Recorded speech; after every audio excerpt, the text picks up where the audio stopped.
आज करेंगे हम इंग्लिश ग्रामर का चैप्टर नंबर 3 सेंटेंस एनालिसिस। तो हम उसे स्टार्ट करते हैं। फर्स्ट क्या है इसमें, we know that sentence is a group of words which makes a complete sense. हम सबको पता है कि जो सेंटेंसेस होते हैं वो क्या होते हैं, वर्ड्स का ग्रुप होते हैं जो कि एक कंप्लीट सेंस बनाते हैं सेंटेंस की। Like Preeti sings, Meera teach dance, the children walked home, the price of shirts is 500 rupees. यहाँ पर हमारे पास जितने भी जो सेंटेंसेस गिवन हैं इन सब के जो है मीनिंग बन रहे हैं। ये एक सिंपल सेंटेंसेस है। जब हम इनको एनालाइज करते हैं, इन्हें ध्यान से देखते हैं, ये कंप्लीट सेंटेंस है। जो सेंटेंसेस है वो आगे दो पार्ट्स में डिवाइडेड होते हैं, द सब्जेक्ट, उसका जो सब्जेक्ट होता है, और जो प्रीडिकेट। सो अब सब्जेक्ट क्या है और प्रीडिकेट क्या है। लाइक हमारे पास फर्स्ट सेंटेंस है, इसमें जो प्रीति है वो सब्जेक्ट है, सिंग्स जो है प्रीडिकेट है। सेकंड में मीरा जो है वो सब्जेक्ट है, बाकी सारा वाला जो है प्रीडिकेट है। थर्ड में the children is a subject, बाकी प्रीडिकेट। एंड लास्ट वन में the price of this shirt is a subject and बाकी का जो बच गया वो क्या है, हमारा प्रीडिकेट है। सो आगे बढ़ते हैं। The subject of a sentence may be a word और अ फ्रेज। जो सब्जेक्ट है किसी भी सेंटेंस का वो एक वर्ड भी हो सकता है या फिर एक वर्ड से ज़्यादा हो सकता है। जैसे इस सेंटेंस में the price of this shirts, ये एक वर्ड से ज़्यादा है, सो ये भी वैसे तो है तो उसका सब्जेक्ट ही। इस तरह से उसके एक या एक से ज़्यादा वर्ड्स के सेंटेंस हो सकते हैं। उसके बाद the predicate is a part of sentence. जो प्रीडिकेट है वो भी सेंटेंस का पार्ट होता है, जो कि हमें सब्जेक्ट के बारे में कुछ बताता है, जो हमें बताता है कि सब्जेक्ट क्या कर रहा है इस टाइम, वो किस कौन सी वर्ब है, उसमें कौन सा जो ऑब्जेक्ट है, जो सारा का सारा जो हमारा प्रीडिकेट बताता है। तो अब हम आगे चलते हैं। तो ये हमारे पास वही दिए गए हैं कि जो हमारे पास पीछे 4 सेंटेंसेस थे उसमें से सब्जेक्ट कौन से थे और प्रीडिकेट जो कि मैंने आपको बता दिए थे। उसके बाद आता है the subject is a content. ये बताया गया है कि प्रीति जो है वो सब्जेक्ट है, इसको ही अच्छे से एक्सप्लेन किया गया है कि वो क्यों है, कैसे है। आगे हमारे पास जो है एक्सरसाइज नंबर 1 आती है, जिसमें हमने सर्कल करना है सब्जेक्ट को एंड अंडरलाइन करना है प्रीडिकेट को। जो फर्स्ट सेंटेंस है उसमें द चार्पिंग ऑफ बर्ड्स जो है वो सब्जेक्ट है और बाकी का जो है वो क्या है, प्रीडिकेट। सेकंड में ऑल पीपल जो हमारे पास सब्जेक्ट है, बाकी का सारा प्रीडिकेट है। थर्ड में हाई स्टोन वॉल्स जो है वो सब्जेक्ट है, बाकी प्रीडिकेट। एंड फोर्थ में आई जो है वो सब्जेक्ट है। देन हमारे पास फिफ्थ आता है जिसमें द रेलवे स्टेशन सब्जेक्ट है और बाकी प्रीडिकेट। नेक्स्ट है dear gentle kind Mary subject, बाकी का सारा प्रीडिकेट। एंड सेवंथ वन में द रिच सब्जेक्ट, बाकी प्रीडिकेट। एट में वी जो है वो सब्जेक्ट है, बाकी सारा प्रीडिकेट है। अब मैं आपको सारे शो कर देती हूँ, आप इसे एक बार कर लीजिए। नेक्स्ट हमारे पास जो टॉपिक है वो क्या आ रहा है, subject word and its attribute. Subject word mean to say जो भी हमारा सब्जेक्ट है वो हमारा सब्जेक्ट वर्ड हो गया। जैसे कि सब्जेक्ट क्या होता है, जिसके बारे में बात हो रही है। जिस तरह से द 5 ब्रदर्स, इनके बारे में बात हो रही है तो ये हमारे सब्जेक्ट है। तो इसमें सब्जेक्ट वर्ड जो है वो क्या हो गया, इसमें एक single subject word mean to say जो मेन वर्ड है सब्जेक्ट वो इसमें ब्रदर्स है। वैसे ये सारा सब्जेक्ट है तो इसमें ये जो इसका है सब्जेक्ट वर्ड हो गया। And its attribute, what do you mean by attribute. तो अब हम इसमें वही समझेंगे कि एट्रीब्यूट का क्या मीनिंग होता है। सो एट्रीब्यूट होता क्या है, उसकी जो क्वालिफिकेशन होती है उसमें कौन सा एडजेक्टिव आता है, कौन सी उसमें वर्ब है, कौन सा उसमें नाउन है, ये जो सारी चीज़ें बताता है उसे हम एट्रीब्यूट कहते हैं। जैसे कि फर्स्ट सेंटेंस है उसमें जो सब्जेक्ट है वो हमारा ब्रदर्स है, जो उसका सिंपल सेंटेंस है, और वो नाउन है। ये क्या बताता है कि जो नाउन है, एडजेक्टिव है, वो सारे उसके एट्रीब्यूट है। ये आपको अच्छे से तब समझ लगेगा जब हम आगे वाली एक्सरसाइज करेंगे। तो ये बताया कि सेकंड सेंटेंस में कौन सा वर्ब है, कौन सा नाउन है, ये थर्ड में। एंड देन उन्होंने बताया कि we see that subject word is always a noun. हम देख रहे हैं कि जो सब्जेक्ट वर्ड है वो हमेशा नाउन है। अ group of words that does not work of noun, अगर कोई ग्रुप है वर्ड्स का देन वो नाउन नहीं कहलाएगा। ठीक है। उसके बाद हमारे पास द सब्जेक्ट वर्ड एट्रीब्यूट, जो कि मैंने आपको बता दिया है कि एट्रीब्यूट क्या होता है। एट्रीब्यूट होता है कोई क्वालिफिकेशन हो, जैसे कि उसमें कोई एडजेक्टिव वर्ड हो, कोई नाउन हो, कोई प्रोनाउन हो, उसे हम एट्रीब्यूट कहते हैं। जो इन सारी चीज़ों की इंफॉर्मेशन देता है। जैसे कि हमारे पास नीचे कुछ सेंटेंसेस है और उनका एक टेबल है कि उनमें कौन कौन से सब्जेक्ट वर्ड है, कौन सा उसका फुल सब्जेक्ट है, कौन सा सब्जेक्ट वर्ड है और कौन सा एट्रीब्यूट है। जैसे फर्स्ट सेंटेंस है the man stood at door, जो मैन है, जो आदमी है वो डोर पर खड़ा है। इसमें सब्जेक्ट हमारे पास क्या है, द मैन। इसमें से सब्जेक्ट वर्ड मतलब कि एक प्रॉपर सब्जेक्ट क्या है, मैन। और उसमें से एट्रीब्यूट क्या है, उसमें से एट्रीब्यूट क्या है, द क्या होता है हमारा आर्टिकल, मतलब कि जो एट्रीब्यूट है उसे स्पेसिफाई कर रहा है कि जो द है वो आर्टिकल है और वो एट्रीब्यूट है। आर्टिकल मीन टू से वो एक एट्रीब्यूट है। नेक्स्ट इसी तरह से सेकंड जो है सेंटेंस वो है Mahatma Gandhi the father of nation was assented. जो Mahatma Gandhi the father of nation है वो हमारा सब्जेक्ट है, उसमें से मेन सब्जेक्ट है हमारा महात्मा गांधी, एंड उसमें से जो एट्रीब्यूट है वो है द फादर ऑफ नेशन, जो कि नाउन है। नाउन फॉर्स मीन टू से नाउन का पूरा ग्रुप। उसके बाद नेक्स्ट जो सेंटेंस है रोलिंग स्टोन गैदर्स नो मास। इसमें जो है अ रोलिंग स्टोन सब्जेक्ट है, स्टोन हमारा सब्जेक्ट वर्ड है और उसमें दो एट्रीब्यूट है, फर्स्ट ए जो कि आर्टिकल है एंड रोलिंग जो कि एडजेक्टिव है। उसके बाद नेक्स्ट है his book is really good, उसकी बुक जो थी वो अच्छी थी। हिज बुक जो हमारे पास सब्जेक्ट है, बुक जो सब्जेक्ट वर्ड है, इसमें एट्रीब्यूट हिज वो भी एक एडजेक्टिव है। उसके बाद next sentence is a determination to be successed must be appreciated. मतलब कि उसने जो सक्सेस की है वो एप्रिशिएटेड है, तारीफ के लायक है। हिज डिटर्मिनेशन टू बी सक्सेस्ड ये हमारा सब्जेक्ट है, उसमें से डिटर्मिनेशन जो हमारा सब्जेक्ट वर्ड है और उसका एट्रीब्यूट हिज है जो कि एडजेक्टिव होता है। टू सक्सेस जो कि इनफाइनेटिव होते हैं। और इनफाइनेटिव्स क्या होते हैं उसके लिए हमें इनफाइनेटिव्स का चैप्टर करना पड़ेगा, तो वो मैं आपको करवाऊंगी चैप्टर इनफाइनेट्स वाला भी। उसके बाद है ही हिमसेल्फ सेड दिस, उसने ये खुद कहा है। He himself subject, he is a subject word, himself emphatic pronoun, एक प्रोनाउन है। उसके बाद है फ्रेश बटर टेस्ट वंडरफुल, जो फ्रेश बटर है वो टेस्ट में वंडरफुल होता है, अच्छा होता है। फ्रेश बटर जो है सब्जेक्ट वर्ड बटर है और एट्रीब्यूट क्या है, फ्रेश जो कि एडजेक्टिव है। सो ये था हमारा टेबल एंड सेंटेंसेस जो कि हमें गिवन थे, ताकि हमें एट्रीब्यूट के बारे में पता चल सके कि एट्रीब्यूट क्या होता है। सो अब हम नेक्स्ट आगे चलते हैं। तो अब हमारे पास एक एक्सरसाइज है जिसमें हमने क्या करना है, अंडरलाइन करना है कंप्लीट सब्जेक्ट्स को और उसमें से जो सब्जेक्ट वर्ड है उसको अलग लिखना है और उसके एट्रीब्यूट को अलग। सो फर्स्ट सेंटेंसेस देखते हैं।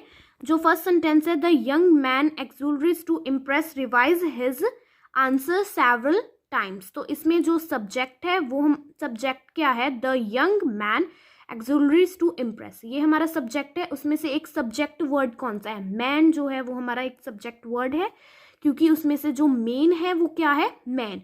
और इसमें से कोई भी जो है एट्रीब्यूट नहीं है, क्योंकि रिवाइज्ड हिज आंसर ये एक ऑब्जेक्ट है, इसमें कोई भी नाउन प्रोनाउन नहीं है। उसके बाद इसमें हम एट्रीब्यूट को नहीं फिल करेंगे, इसमें है एट्रीब्यूट बट हम इसको एट्रीब्यूट्स को नहीं फिल करेंगे, वो हम नेक्स्ट एक्सरसाइज है उसके रिलेट तो हम वो कर लेंगे। इसमें सिंपल हम सब्जेक्ट को अंडरलाइन करेंगे पूरे को और उसमें से जो मेन सब्जेक्ट है उसको राउंड कर देंगे। और हैप्पी चाइल्ड, इसमें से मेन सब्जेक्ट क्या है, चाइल्ड। उसके बाद ग्रोइंग चिल्ड्रन जो है वो सब्जेक्ट है और जो सब्जेक्ट वर्ड है वो है चिल्ड्रन। नेक्स्ट में mister Narayan the school principal, ये हमारा सब्जेक्ट है और मिस्टर नारायण हमारे पास जो सब्जेक्ट वर्ड है। मायास मदर हमारे पास सब्जेक्ट है, इसमें मदर जो है वो हमारे पास सब्जेक्ट वर्ड है। नेक्स्ट आगे चलते हैं। Sixth one the new clothes, इसमें हमारे पास सब्जेक्ट और सब्जेक्ट वर्ड क्या है, क्लोथ्स। द मैड साइंटिस्ट, ये इस सेंटेंस में हमारे पास ये क्या है, हमारा सब्जेक्ट और साइंटिस्ट जो है वो सब्जेक्ट वर्ड है। नेक्स्ट सेंटेंस में हमारे पास माई आइडल जो है वो हमारे पास क्या है, हमारा सब्जेक्ट और आइडल जो है वो आइडिया जो है हमारे पास सब्जेक्ट वर्ड है। उसके बाद द लैंग्वेज गार्डन्स इन मुंबई हमारे पास सब्जेक्ट है और हैंगिंग गार्डन जो है हमारे पास यहाँ पर सब्जेक्ट वर्ड है। उसके बाद आई माई सेल्फ, ये हमारे पास पूरा सब्जेक्ट है और इसमें सब्जेक्ट वर्ड क्या है, आई।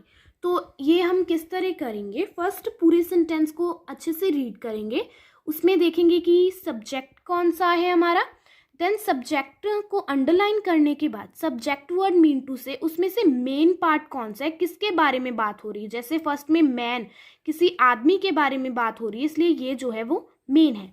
उसके बाद नेक्स्ट टॉपिक आता है द प्रीडिकेट। मैंने आपको पहले ही बता दिया कि प्रीडिकेट क्या होता है। प्रीडिकेट कोई एक वर्ड भी हो सकता है या ग्रुप ऑफ वर्ड्स भी हो सकता है जो कि सब्जेक्ट के बाद आता है। सब्जेक्ट को छोड़कर बाकी जितना भी सेंटेंस होता है वो हमारा सारा प्रीडिकेट होता है। जैसे कि ये आपको कुछ सेंटेंसेस गिवन है और जिनको हाईलाइट किया है वो हमारे प्रीडिकेट है। ये सब्जेक्ट है, ये सब्जेक्ट है, ये दोनों हमारे क्या है, प्रीडिकेट है। ठीक है, इस तरह से ये वाले हमारे प्रीडिकेट्स होते हैं। अब हमारे पास नेक्स्ट सी वाली एक्सरसाइज आती है जिसमें हमने एट्रीब्यूट्स को करना है कि यहाँ पर कौन सा एट्रीब्यूट है, सब्जेक्ट है, वर्ब है, एडजेक्टिव है, जो भी, तो हम उसे करते हैं। सो ये रही हमारी सी एक्सरसाइज। इसमें फर्स्ट ऑफ ऑल हमें आइडेंटिफाई करना है, एक सब्जेक्ट वर्ड को आइडेंटिफाई करना है, मीन टू से सब्जेक्ट को, और उसका जो एट्रीब्यूट है उसको करना है, वर्ब को करना है, या फिर कोई एडवर्बियल क्वालिफिकेशन। एडवर्बियल क्वालिफिकेशन मतलब कि उसमें कोई एडजेक्टिव है, कोई एडवर्ब है, या फिर इस तरह का कुछ भी है, उसको करना है। फर्स्ट सेंटेंस है यंग प्राया प्लेड वेल। यंग जो है इसमें हमारे पास एट्रीब्यूट है, हमने एट्रीब्यूट को ए साइन के साथ किया है। प्राज्ञा जो हमारे पास सब्जेक्ट है, प्लेड जो है वो वर्ब है, और वेल जो है वो एडजेक्टिव है। सेकंड सेंटेंस है all the employees want on a picnic. All the employees want on a picnic, सभी जो एम्प्लॉयज है वो पिकनिक पर जाना चाहते हैं। ऑल जो हमारा एट्रीब्यूट है, द एम्प्लॉयज हमारे पास सब्जेक्ट है, और वेंट जो है वो हमारे पास वर्ब है। My cousin's family has come to stay with us. मेरी कज़न की फैमिली जो है हमारे पास आई है रहने के लिए। फैमिली इसमें सब्जेक्ट है और हैज़ कम इसमें वर्ब है, इसमें कोई एट्रीब्यूट या एडजेक्टिव नहीं है। Fourth one, the two teams completed to win. दो टीम्स है जो जिन्होंने विन करने के दोनों ही पास है, मतलब कि दोनों ही विन कर सकती है। टीम्स जो सब्जेक्ट है और कंप्लीटेड वर्ब। द चॉयर सैंग जूसली। चॉयर जो सब्जेक्ट और सैंग वर्ब है। Next sixth, the Tide army continue to fight bravely. The Tide attribute है, आर्मी सब्जेक्ट है, कंटिन्यूड एडजेक्टिव है, और फाइट जो है वो वर्ब है। The angry teacher spook मेनेसिंगली। The angry attribute है, टीचर सब्जेक्ट है, स्पोक वर्ब है, और मेनेसिंगली एडजेक्टिव है। This fort is made of sandstone. Fort जो है सब्जेक्ट है, मेड वर्ब है, और सैंडस्टोन है adjective. The people of town stayed home. The people subject है, स्टेड वर्ब है, और होम एडजेक्टिव है। Last one, the member of team fought among themself. Team subject है, फाउट वर्ब है, अमंग देमसेल्फ एडजेक्टिव है। उसके बाद आता है the object of the verb, कि वर्ब में ऑब्जेक्ट क्या होता है। सो वर्ब में ऑब्जेक्ट क्या होता है, जैसे हमारे पास एक क्या है, आई थ्रू द बॉल। मैंने बॉल को फेंका। इसमें मैंने किसको फेंका, बॉल को फेंका, तो ये हमारा ऑब्जेक्ट है। ये हमारा क्या है, ऑब्जेक्ट है बॉल, कि मैंने बॉल को फेंका है। ठीक है, इसमें जो बॉल है वो हमारा क्या है, ऑब्जेक्ट है। The word I through do not make a complete sentence. जो वर्ड अगर हम लिखते हैं आई थ्रू तो ये एक कंप्लीट सेंस नहीं बनाता। तो क्या थ्रू किया, क्या फेंका, वो एक कंप्लीट सेंटेंस नहीं बनाता। इसलिए हमें जो है बॉल की नीड, ज़रूरत है द बॉल की, ताकि हमारा जो सेंटेंस है वो कंप्लीट हो सके। सो ये क्या है, हमारा ऑब्जेक्ट है। सो नीचे आपको एक टेबल गिवन है जिसमें कुछ इसी तरह के वर्ड्स जो है वो बताए गए हैं। जैसे first noun, we fly kites. Pronoun मतलब कि उनको उस चीज़ों में उनके साथ बनाए गए हैं सेंटेंस। जैसे ये नाउन में बनाया गया, ये प्रोनाउन में बनाया गया। इसको आप रीड कर लीजिएगा। सो हम आगे बढ़ते हैं। सो नेक्स्ट टॉपिक आता है हमारे पास डायरेक्ट एंड इनडायरेक्ट ऑब्जेक्ट की। डायरेक्ट ऑब्जेक्ट कौन सा है और इनडायरेक्ट कौन सा है। जैसे कि हमारे पास ये सेंटेंस गिवन है, पायल गेव रूपा अ बुक। पायल ने रूपा को एक बुक दी। ये एक सिंपल है, डायरेक्ट है। किस तरह से, जैसे कि हमारे पास यहाँ पर लिखा हुआ है, here we have two objects of a verb gave. हमारे पास यहाँ पर दो ऑब्जेक्ट्स है और उसमें से वर्ब हमारे पास क्या है, गेव है। अगर हम इसी को क्वेश्चन पूछे, पायल गेव वट, कि पायल ने क्या दिया, वी गेट आंसर, तो हमारे पास जो आंसर होगा अ बुक। सो इसे हम क्या कहते हैं, डायरेक्ट ऑब्जेक्ट, मतलब कि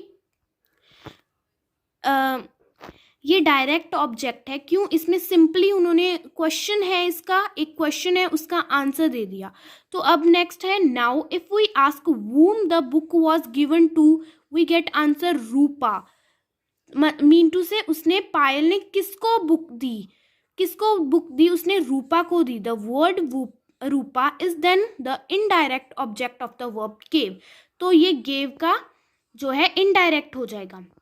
डायरेक्ट जिसने बुक दी और रूपा जिसने बुक ली, वो हो गया इनडायरेक्ट। मीन टू से पायल के पास बुक थी, वो डायरेक्ट है कि उसने रूपा को बुक दी, और रूपा ने बुक ली किससे, पायल से, तो ये क्या होगा इसका इनडायरेक्ट। उसके बाद हमारे पास नेक्स्ट एक्सरसाइज आती है जिसमें हमने क्या करना है, अंडरलाइन करना है वर्ब को, और उन्होंने साथ किया है एंड देयर ऑब्जेक्ट, और उनके ऑब्जेक्ट्स को। तो हम ये आइडेंटिफाई नहीं करेंगे, हम ओनली अंडरलाइन करेंगे हमारी वर्ब्स को। Tara promised her friends a treat, Tara ने प्रॉमिस किया अपने फ्रेंड्स को ट्रीट देने के लिए, इसमें प्रॉमिस जो है वो वर्ब है। Mrs Upadhyay teach us Hindi, जो मिसेज है वो हमें हिंदी सिखाती है, तो टीच जो है वो वर्ब है। डिड यू गिव नीता हर चू, क्या आप नीता को उसका चू दे सकते हो। सो गिव जो है वो है वर्ब। नेक्स्ट में Grace bought Kriti a new guitar, उसने एक न्यू गिटार खरीदा कृति ने। सो बॉट जो है वो वर्ब है। Father gave mother a lovely sari, father ने मदर को एक सुंदर सी साड़ी दी, तो इसमें गेव है verb. Please pass me the salt, मुझे सैल्ट नमक पास कीजिए, पास जो है इसमें वर्ब है। उसके बाद आता है द कॉम्प्लीमेंट। कॉम्प्लीमेंट वाला जो टॉपिक है ये एक चैप्टर भी है आपको, तो जब हम वो वाला चैप्टर करेंगे तब इसको डिस्कस करेंगे।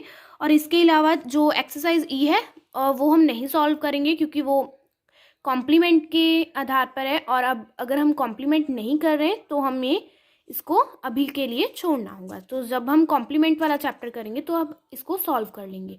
सो आई होप कि आपको मैंने जितनी भी एक्सरसाइजेस करवाई हैं वो वाली आपको अच्छे से आपने कर ली होगी, और चैप्टर के बारे में भी आपको समझ आ गया होगा। सो प्लीज़ मेरी वीडियो को लाइक कीजिए, शेयर कीजिए, एंड मेरे चैनल को सब्सक्राइब कीजिए। Thanks for watching.